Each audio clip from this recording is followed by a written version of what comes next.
All right, Yash. So before we hit record, we were saying we're just gonna dive right into this. So no need to do any like kind of fake welcome, how are you nonsense. Let me just frame the conversation and we'll give people what they signed up for here. So something that you said you're sitting with and that I have been sitting with, especially in the last 6 months to a year, is at least the way that I'm understanding it, our relationship to money and these qualities that we externalize onto it doesn't have to be money, but externalizing qualities like stability, security, freedom onto money.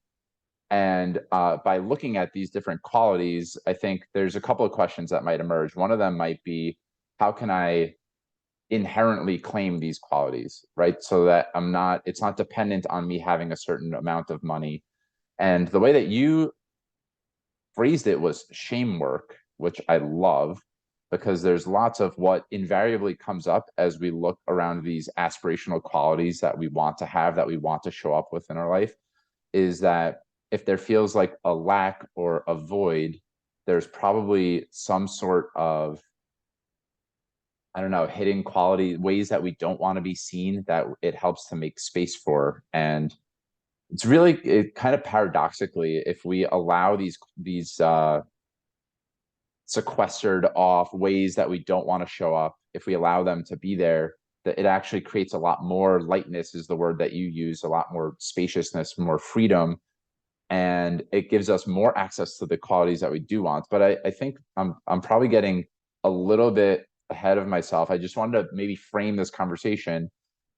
The headline might just be, how can we claim the qualities that we really want and not just make them about having a certain amount of money or status? And I would love to hear how that's been showing up for you specifically. You said that it's been showing up in therapy. So how have you been looking at this in your own life? Yeah, like amazing framing. Thanks, Mike. That actually helped clarify some thoughts.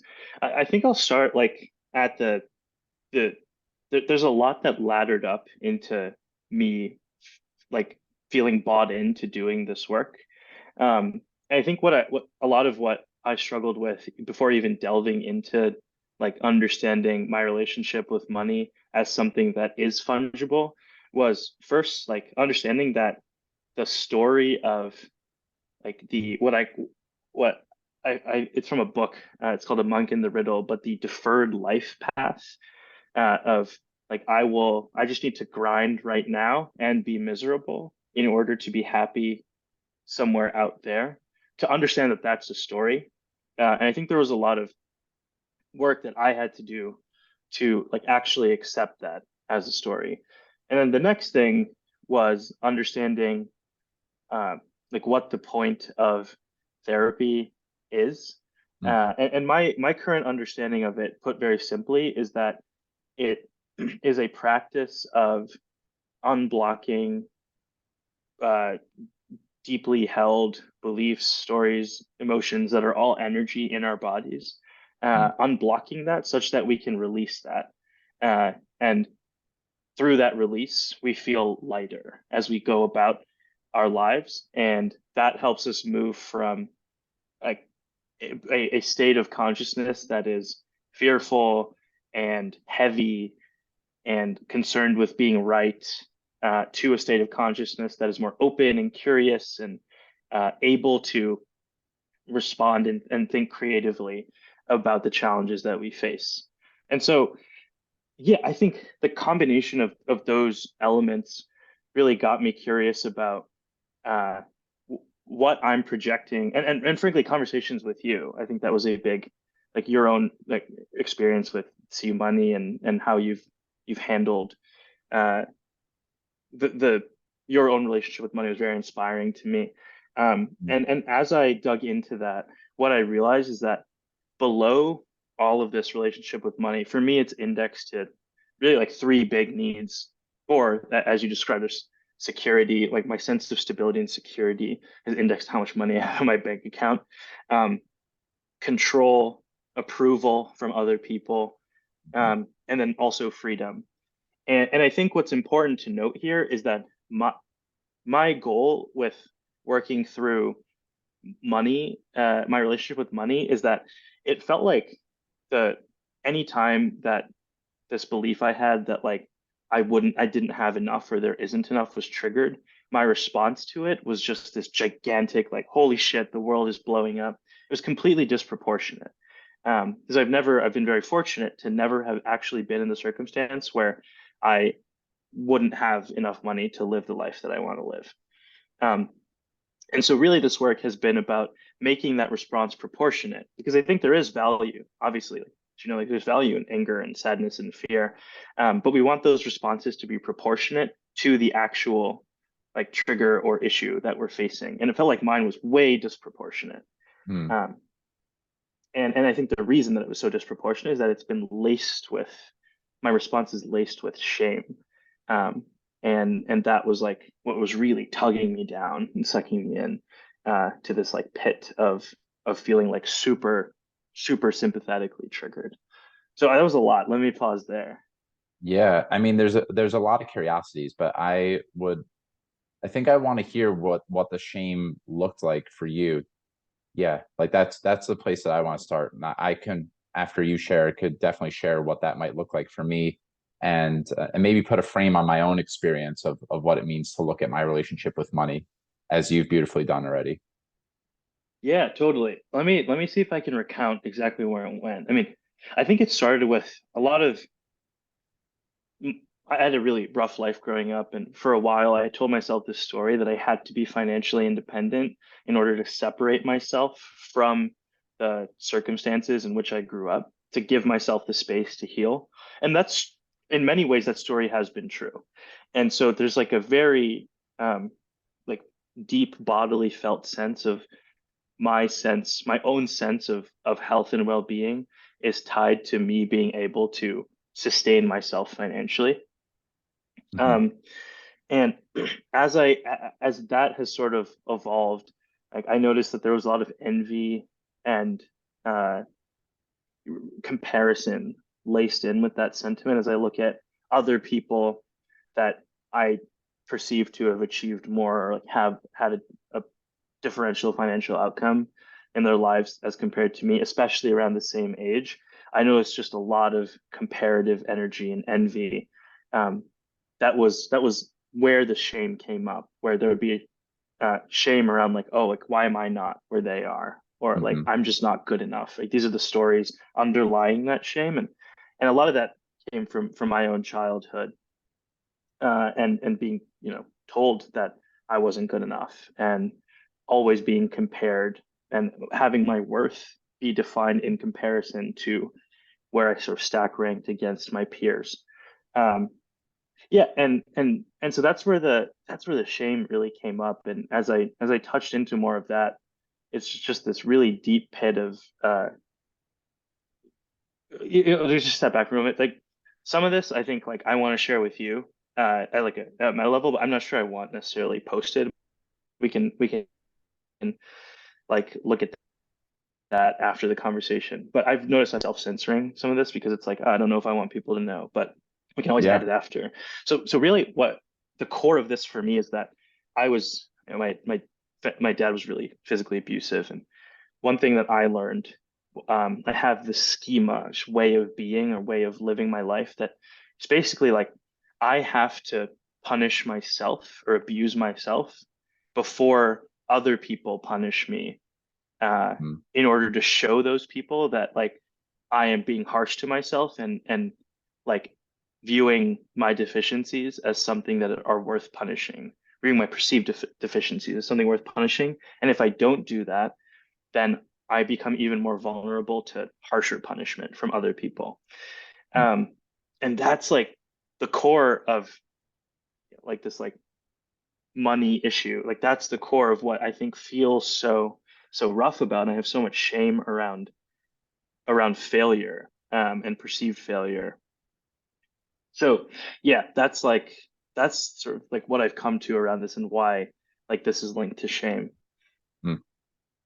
Well, I really appreciate you sharing all that, Yash, and I feel just an immense well of compassion and even empathy and love, even love is what I was going to say. as you share that, because it's really powerful, and it makes a lot of sense when we can really examine and put the magnifying glass on our beliefs and where they come from. I think what I'm hearing is that you're actually connecting to how kind of beautifully adaptive that belief is, but how actually, given your current state of consciousness, it's not serving you the way that it used to serve you. So you can Yeah. actually just let go of that. And a lot of times when we look at our own shame, whether it relates to money or otherwise, just allowing it to be there, like looking at it with love, compassion, whatever word you want to use, but really non-judgmentally holding space for your shame. It's, I forget the way that Brene Brown exactly phrases it, but it's like when we allow our shame to be there, it actually just dissipates. When Mm, we can speak openly about the things that we feel shame of, the shame just goes away. And money just happens to be a beautiful on ramp into this, because in a capitalistic society, we it's the water that we're swimming in. With it's mhm. a lot of the first question that a lot of us are asked if we're at a networking event, or even if we're with our family or friends: what do you do, or how's work, are very big questions. So of course it's inevitable that we're going to attach our worthiness to what we do for work, how successful we are at work, and how impressive we come across to other people, which isn't even to speak to all of the different, like, abuses that we might have experienced when we were younger, and ways that we were told that we're not enough, and like that, all it's all deeply enmeshed with each other, that they're all really interconnected in a lot of ways. So for me, I want to share maybe a little bit about my experience in my relationship with Yeah, money, but please. I think that all of us can really relate to the, again, in a capitalistic society, there is a, we have to work really hard to get things that we want, and when we have all of those things, that is going to fill us up in some way. That I find that to be a very common way that we orient to our work. It's like something that we, if not suffer through, that we have to grind in some way, like you said, and as a byproduct of doing that, then we can have more things that we want. And then once we have that, then we can actually start to think about, well, what do I want to do given all this abundance of things I have in my life? And the way that I have looked at money work is, well, what are those, if we were to have all those different qualities, or all the different things, all the status, what would we, like, what, first of all, what are those qualities? Let me just slow myself down. Like, what are the things that we attach to money? And some really neat ways to explore this, in ways that I did in my own relationship with money, are filling in the blanks of money is dot dot dot, people who have money are dot dot dot, people who don't have money are dot dot dot. And there's more ways to get into this, but all of those sentence stems will get us, they will illuminate or highlight our own beliefs about money. So we might say people who have money are successful, are free, are the best. I don't know. There's so many different ways. It's individual, but there are lots of cultural narratives. And people who don't have money are dot dot dot. We might fill in the blank with, like, lazy, or whatever other cultural narratives we have there. And what happens, at least for me, someone who aspires to be a really what I would say is a good person, who believes that all people are inherently good, equal, I start to realize all these different beliefs I have about people who have lots of money, people who don't have lots of money, and ways that I then attach my own sense of well-being to those different qualities based on how much money I have or don't have in my own life. And the first, so that in and of itself is already incredibly valuable, that I'm able to identify these different beliefs that I have about myself and about other people, just based on this made up construct that we have as a society.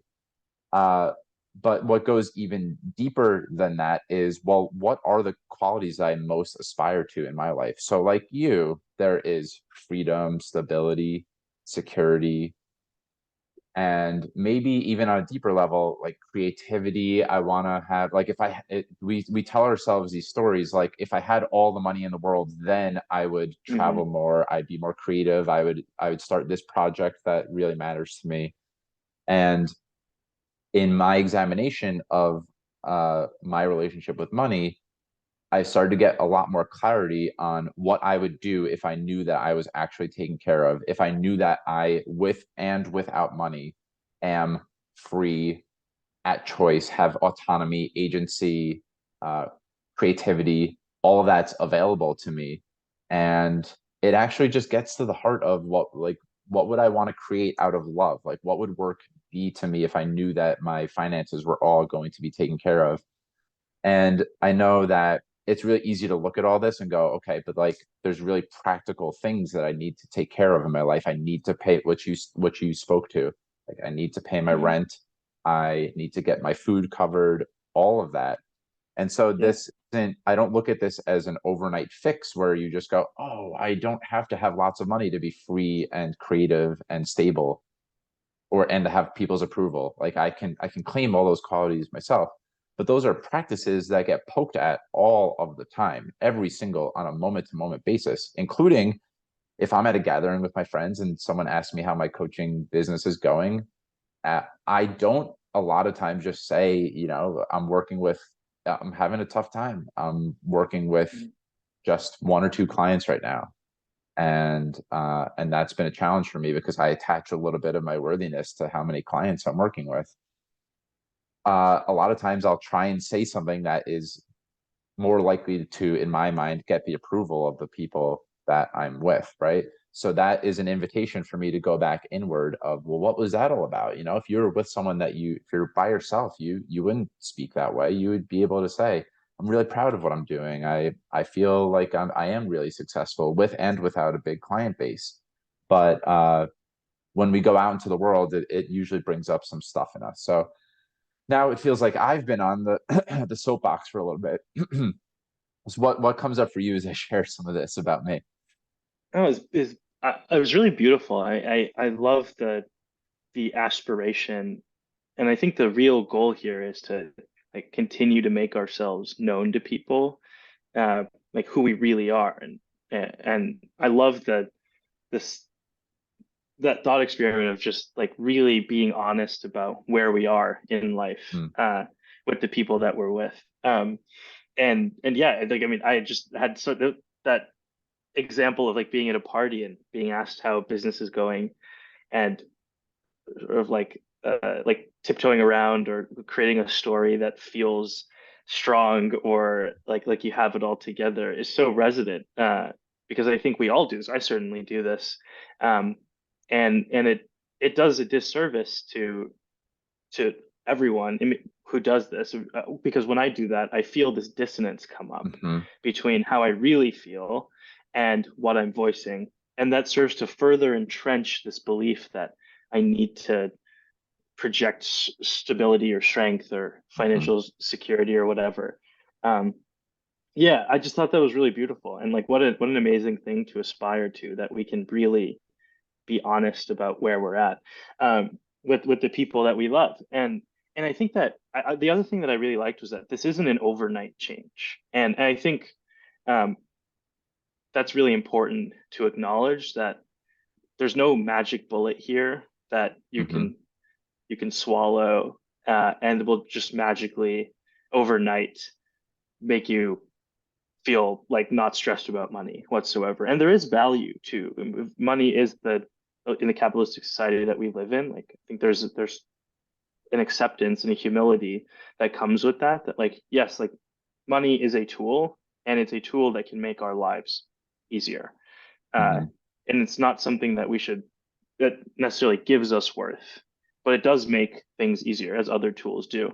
Um, and so there's value in accepting them. And something that I've struggled with is like viewing the relationship to money as very black and white, where it's either, hmm like I love money and like this is what I'm anchoring my life towards, or like fucking hate money, like fucking hate rich people. Like it's Yes. like I don't need money. I'm gonna go live off the grid somewhere and hmm in a tent. and that's such a black and white attitude towards it, where really like there are so many shades of gray in the middle. And I think that's what some of this work has opened me up to. That seemed to resonate. What came up for you I mean, I laugh in recognition of how true that feels for me. That I think in money work there are three different types of projectors, right? So there's the people who positively project onto money and who attach all of their status to like having lots of money, and they just look at having money as a really good thing. There's negative projectors who think that money is evil and revolt against money almost entirely, and would be the people who say, I need to be off the grid. And then the third type, which you and I both are evidently, is people who have actually a mixture. It's almost like a washing machine. It's like a spin cycle of money is everything and money is terrible. Like money's amazing and money is people who have it are greedy, selfish bastards or something like that. And there? I have very much both of those things that I sometimes want to be the person who goes off the grid and says, man, why am I so attached to having money and having things? And all this is meaningless anyway. And also am in other moments really attached to, well, it's amazing to have nice things. And maybe even like dream big, like when I was little, I used to have a goal of one day sitting courtside at a Knicks game, and that's very costly. Either you have to be very famous to get the invitation, or spend thousands and thousands of dollars just to go. And I looked at people who sat courtside as like the holy grail. That's what we aspire to. So we're all, I think it's probably most common to have some combination of both of those, that people with the most money are really greedy and like, oh my God, Jeff Bezos and Elon Musk are the worst. They are everything that's wrong with the world. And also like, but it's amazing to have lots of money. So there's acknowledgement of that. But another thing that is coming up for me that actually it might not seem related in some way, but I think it's really important to establish here is that uh, at least in my experience, it highlights the a lot of the individualism that we experience, that we think that we have to do this on our own. And I imagine that's on some level where the shame comes from, that it's like I got to do this myself. That's certainly been the case for me, Mm, that yeah. I feel if I'm not producing a certain amount on my own, like Michael on his own island here, then I'm not worthy. I'm not, enough. What fill in the blank however you want to.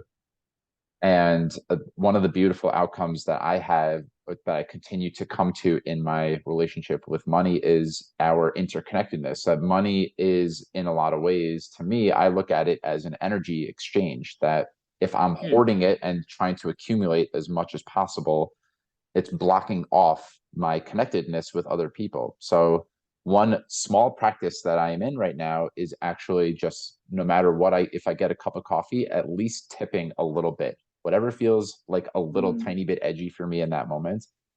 Just yeah. getting in the practice of I have enough money, I have enough, I have enough, and really repeating that Mm, into, so that it becomes like encoded into my nervous system in a way that I know lots of people who, whether personally or have read about, lots of people who have way more money than me, who are acting from a place of scarcity all the time, who like do yeah. not have enough, right?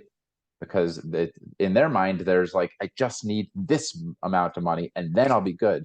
But if I can actually just orient to, I have enough right now, it's holding space for both. I have enough, I am Yeah. enough right now, I love that. and there's like, there's more to come as well.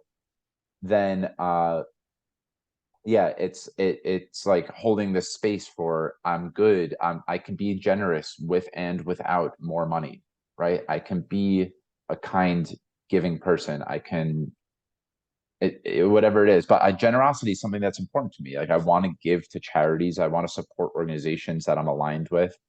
I want to buy thoughtful gifts. I want to go out for nice dinners, and I have enough money right now to do everything that matters to me.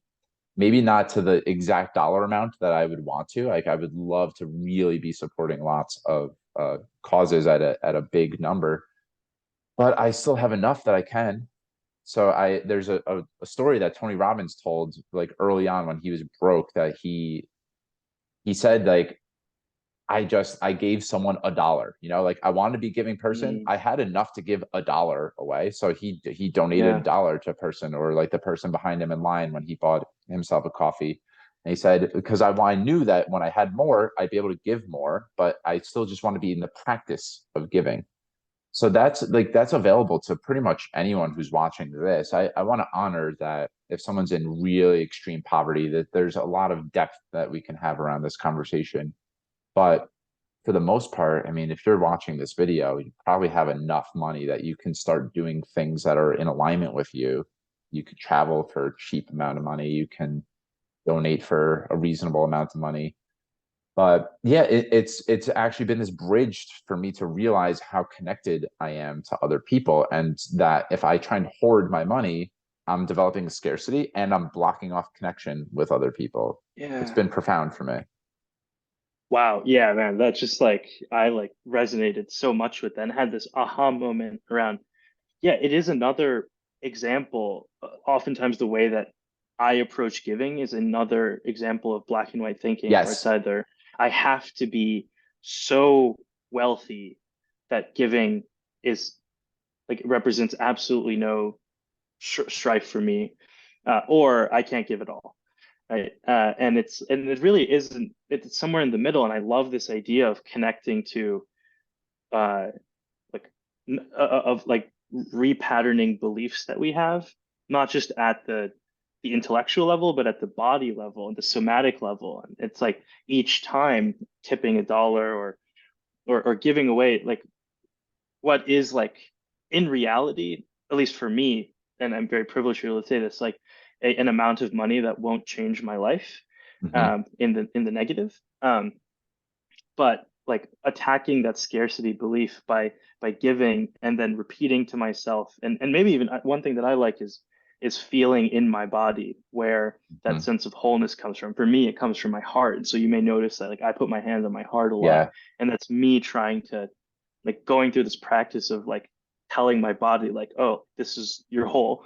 Uh, and I'm going to do that. Like I love this idea of like tipping and then having attacking that scarcity mindset with compassion and telling myself that like, hey, like I can give. I'm whole. I'm good. I'm secure and I'm stable and Hmm. I can give. And I just absolutely love that. Mm. I'm a hand on my heart guy as well. So that's a beautiful practice, and it is very somatically oriented doing this type of work. Yeah. So yeah, my teacher around this, who I know that you are familiar with, Nadia Taranchevsky, says that every new belief feels like a lie at first, Mm. and so being generous, even if it's just giving that dollar, you might somatically notice that there's all sorts of, like your heart beats a little faster and your stomach clenches. So you can definitely get in that practice of like, let me just put my hand on my heart. A lot of times I do hand on heart and other hand on my gut. You can't see it in the video right Mm. now, but Yeah, I'm doing it. yeah. And just being with it, like, yeah, that's my, it feels a little bit scary to tip money. I've learned it's so ingrained in me that it's, I don't have enough, and to keep putting away and keep putting away and keep investing in myself. But the deeper truth, if I sit with it and allow that to be there, and it's just like, no, like I do have enough, I am enough. And I think the deeper truth there is like, I really care about being generous, that if I Yeah. had all the money, I would definitely want to be tipping a nice amount. So what's that sweet spot? Like, how can I do that now? And the body has a lot of wisdom in there. So checking in with, where's that scarcity live in me? What does it feel like in my body to experience a scarcity? But then also just checking in with, well, what did it feel like to give? That's something that mattered to me. And that's another practice of like putting your hand on your heart, and it's like, oh, that feels really good to be generous to other people. So Yeah. there's the new Yeah. belief starts to take shape of there's still definitely a number for me where, if I invest in like a $3,000 personal development course or something, that brings up a lot in me. And working with my coach, I spend hundreds of dollars every session. It's still a practice for me to go, man, that's a lot. Yeah, But same. Yeah. and another thing that happens though is like, go, oh, if I'm spending hundreds of dollars every coaching session, that must say something about the way I see myself and my own worthiness, right? So implicit in doing that is I am worth that investment in myself, and then that Mm. can open up a whole new set of different beliefs too. Yeah. Wow. Wow. So much there.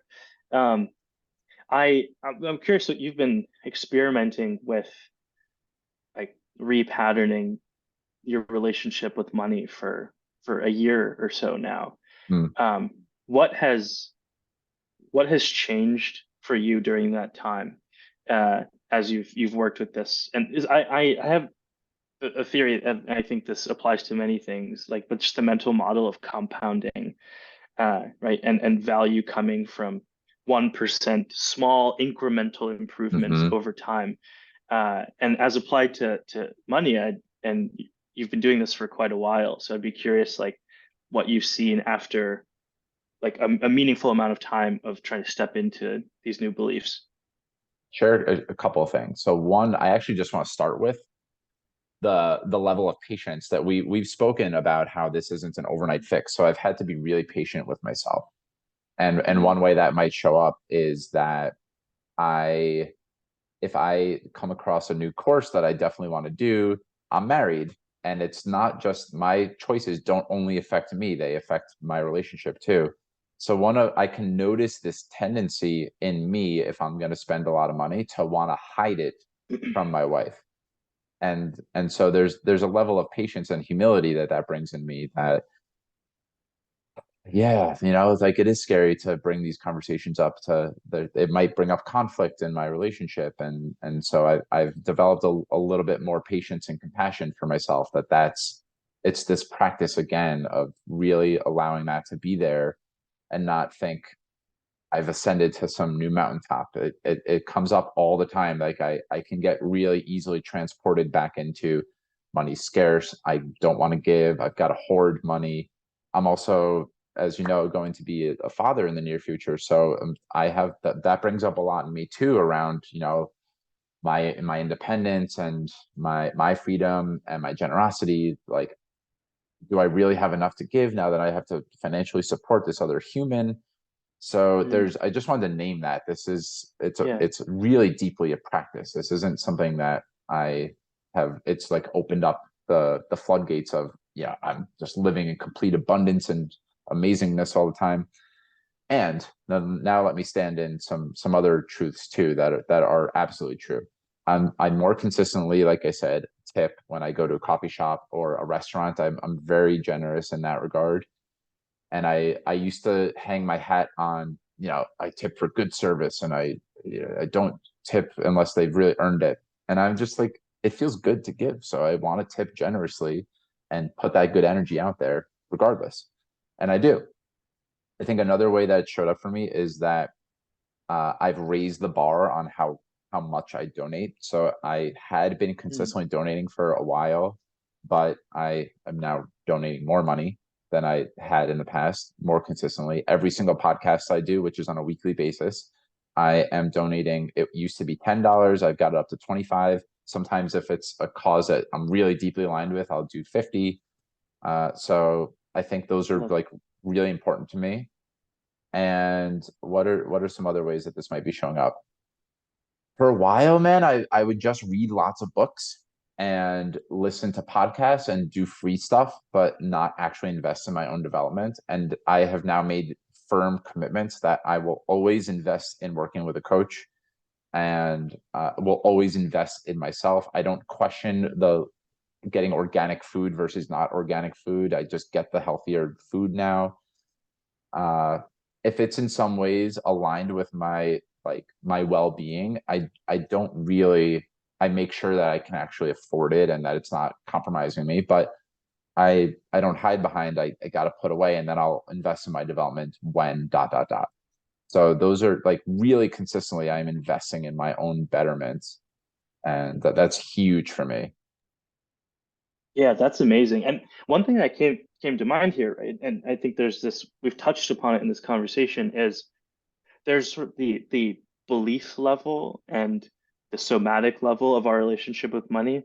And there's also this like very real consideration that everyone's financial situation is unique to them, and there's no blanket advice that works here No. for anyone, right? Like tipping $50 like maybe something that you and I can do. It may not be something that another person may be able to do. And so I think there is this additional competence that I've found.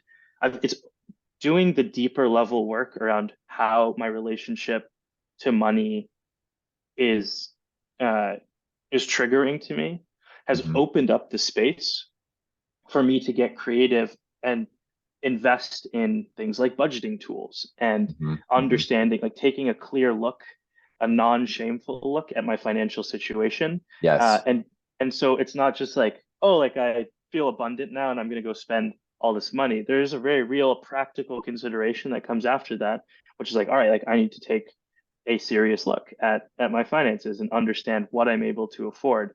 But that has, yeah, this deeper work has just opened up the space to do that. And I'm curious for you, I mean, Mm.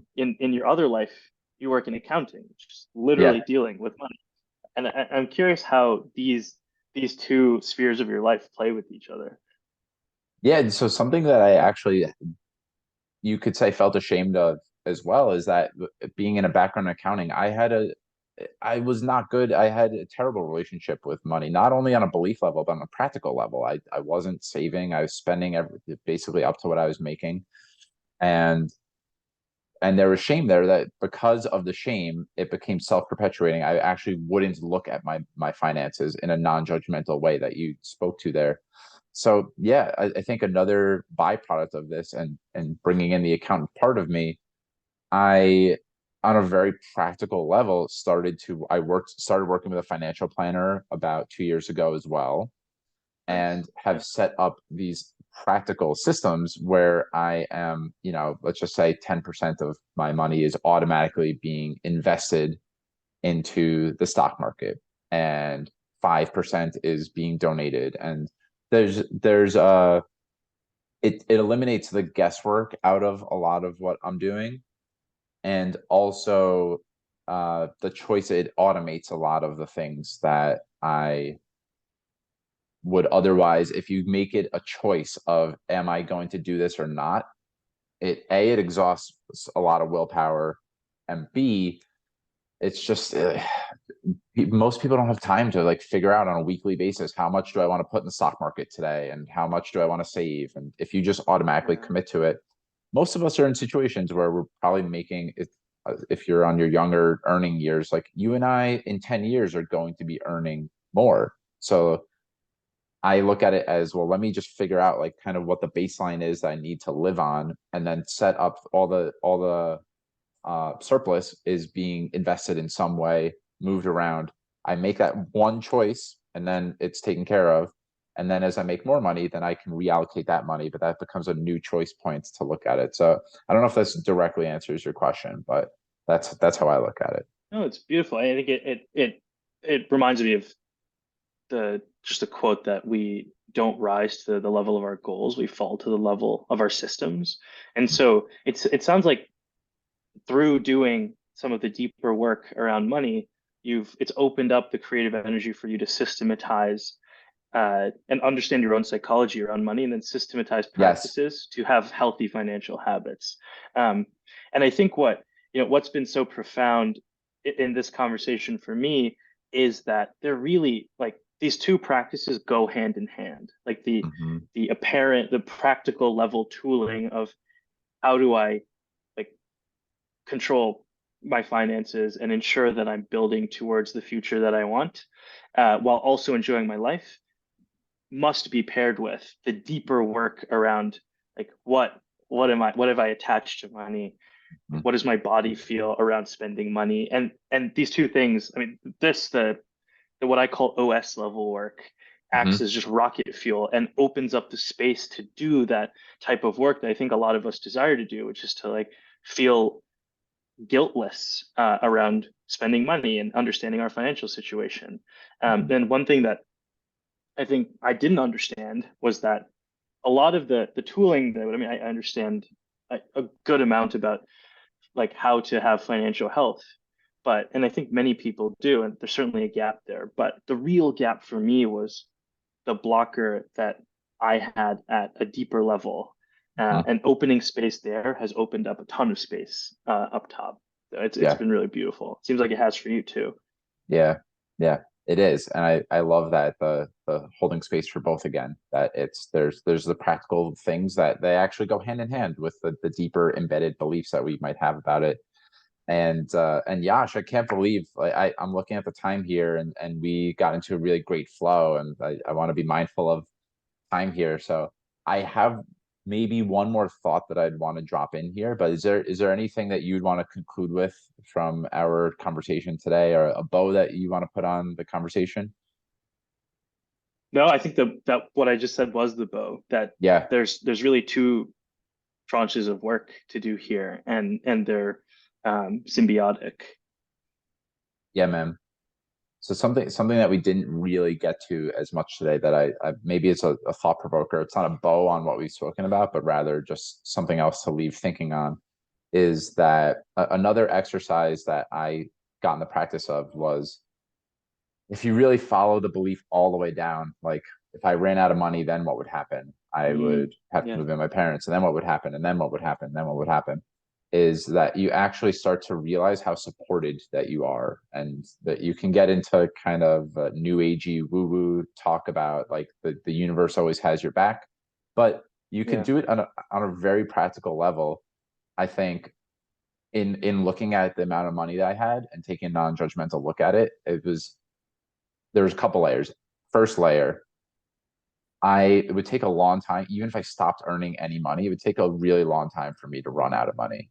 Second layer, even if I ran out of money, there I have so much love and support from people in my life, so I'd probably be okay. And then maybe third level is that based on the interconnectedness of all of us, there's probably people who even don't know me that if I were to just maybe post in a forum about how devastated I was, that there would probably be people out there who would support me if I was willing to share that and not have shame around like, man, I don't have any money right now. So all of that's been really deep and profound for me too. It's like to really build that depth of I have so much connection, so much love, so much support in my life, and to deepen that trust of how beautiful that is, and not to just put it only on me. yeah. I love that. I love that. It's so valuable to follow these beliefs to their endpoint. Yeah, I have more thoughts to share here, but I know we're at time, and there's just this is ripe and fertile ground for a lot of the, I think, the beliefs that we hold about ourselves. And money is just this like thing that we project them onto. We've said that at the beginning of the conversation, and I think we've really done a great job at elaborating how we do that and a Mhm. pathway out of it. Mhm. And yeah, I think I wanted, what feels important to reiterate is that I love how you put that this is a practice Mhm. and not a magic bullet. It's something that, as your life situation changes, right? Like you're having a baby soon. There are things that will change the amount of money that you need, your family needs to live a life that you enjoy. And that makes it even more important that we all do this work to understand our relationship with money such that we can have that creativity and that openness Mhm. uh, to being proactive with what's coming in our lives. Yeah, this was amazing, dude. I feel so energized. I think that, yeah, I like know the tidbit that I want to share with people. And yeah, this is just a fucking awesome conversation.